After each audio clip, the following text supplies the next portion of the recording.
అయితే మీరు చెప్పారు ఇది ఇంతకుముందు రిలీజ్కి ముందు ఇది చాలా సీరియస్ ఫిల్మ్, అసలు కామెడీ ఉండదని చెప్పి. బట్ కాకపోతే ఏంటంటే మీరు కొన్ని సీన్స్ ఎవరైతే అక్కడ కళ్యాణ్ మీద ఉన్న సీన్స్ ఉన్నాయి, లేదంటే ఇలా పేర్లు మార్చి పెట్టారు కదా కొన్ని సీన్స్కి, వాటికి విపరీతమైన నవ్వుతున్నారు జనాలు యాక్చువల్గా, అక్కడ సీరియస్ డైలాగ్స్ ఉన్నా కూడా. సో అంటే మీకు ఈ చిన్న ట్రైలర్లోనే మీరు ఇంత రెస్పాన్స్ తీసుకొస్తే నెక్స్ట్ ఆయన మీద ఫుల్ ఫ్లెడ్జ్గా ఏదైనా సినిమా చేస్తే కనుక ఒక రేంజ్కి వెళ్ళొద్దాం అనిపించింది మాకు. అది ఆ రెస్పాన్స్ ఎవరి మీద ఫుల్ ఫ్లెడ్జ్గా? కళ్యాణ్ తోటి. కళ్యాణ్ అంటే ఇప్పుడు కళ్యాణ్ది టూ కైండ్స్ అండి. ఒకటి he's a star, second is a political leader. Political స్టార్గా ఉండడానికి సినిమా తీయడానికి లేదు. చిరంజీవి గారు బ్రదర్గా వచ్చి ఇంట్రడ్యూస్ అయ్యాడు, he became a very big star. Political స్టార్డంలో మీకు ఏం తీసినా కూడా మీకు సిబిఎన్ ఉంటాడు, జగన్ ఉంటారు కదా, ఎందుకంటే అందరూ కలిసే కదా చేసింది. సో అప్పుడు ఒక విధంగా చూస్తే ఇది కూడా మీరు పవన్ కళ్యాణ్ బయోపిక్ అనుకోవచ్చు. పవన్ కళ్యాణ్ అనుకోవచ్చు. అయితే యాక్చువల్గా మీరు దీంట్లో కొన్ని చేంజెస్ చేయడం జరిగింది పేర్లకు సంబంధించి, పార్టీల పేర్లకు కానీ. అయితే ఇంతకుముందు వేరే సినిమాలకు రాని అబ్జెక్షన్ దీనికి పర్టికులర్గా దీనికి ఎందుకు వచ్చింది? అది సెన్సార్ బోర్డులో ఉన్న ప్రాబ్లం. అది సెన్సార్ బోర్డు ఏంటంటే ప్రతి సినిమాకి వేరే టీం మారుతారు. ప్రతిసారి కాన్స్టిట్యూట్ చేసినప్పుడు ఆ కమిటీ వాళ్ళు ఇష్టం వచ్చిన, ఎందుకంటే ఇక 1952 సినిమాటోగ్రఫీ ఫ్యాక్ట్లు చాలా వేగ్గా ఉంటాయి.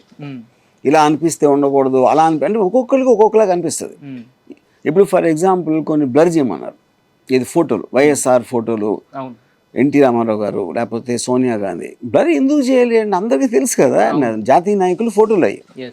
కానీ వాళ్ళు చెప్పారు మా దగ్గర టైం లేదు కాబట్టి బ్లర్ చేసాం. ఏం చేసాం? కళ్ళకు బ్లర్ చేసాం. అంటే వాళ్ళు గుడ్డోళ్ళగా అనిపిస్తున్నారు.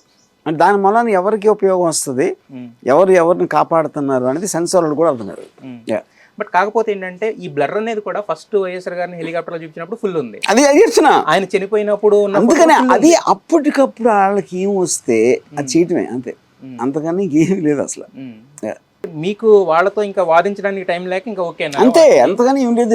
ఇప్పుడు ఫైనల్ ఇట్స్ గవర్నమెంట్ బాడీ. అది మనకి ఎంత ఇది ఉన్నా, మనం ఎంత లాజిక్ మాట్లాడినా అవతల వాళ్ళు వినేవాళ్ళు కరెక్ట్గా వాళ్ళకి అర్థం లేకపోతే వాళ్ళ వెనకాల ఏమైనా ఇంటెన్షన్ ఉందా ఏమో మనకు తెలియదు.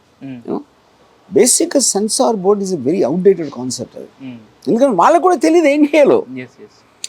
ఇప్పుడు మీరు ఇది ఉండకూడదు అది చేయాలి అంటే ఫొటోస్ అన్ని బ్లర్ చేస్తే తెలీదా? ఇప్పుడు సినిమా చూసిన ఉన్నారు, అందరికీ ఎవరెవరో తెలుసు, పేరు మార్చినంత మాత్రాన్ని ఏమవుతుంది?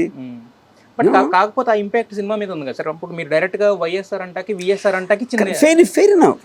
కానీ అదంటున్నా, అది సెన్సార్ బోర్డు అది ఆలోచించాల్సింది. ఇప్పుడు మీరు బయట డైరెక్ట్ గా జగన్ సైకో అంటున్నాడు, జగన్ బాబాయిని చంపేశాడు అంటున్నాడు, లేకపోతే ఫలానా ఇది అయింది అంటున్నారు. అలాంటప్పుడు సినిమాలో అంటే ఏంటి ప్రాబ్లము? టీవీలో అంటున్నారు, న్యూస్ ఛానల్స్లో అంటారు, మెయిన్ స్ట్రీమ్ న్యూస్ ఛానల్స్లో, అన్ని చోట్ల సోషల్ మీడియాలో, మెయిన్ స్ట్రీమ్ మీడియాలో, స్పీచెస్, ర్యాలీస్లో అన్ని పేర్లు పెట్టి చెప్తున్నప్పుడు సినిమాలు ఎందుకు చెప్పకూడదు? ఎందుకంటే దీనికి యాక్ట్ లేదు, దానికి యాక్ట్ ఉంది, అంతకన్నా ఏమీ లేదు.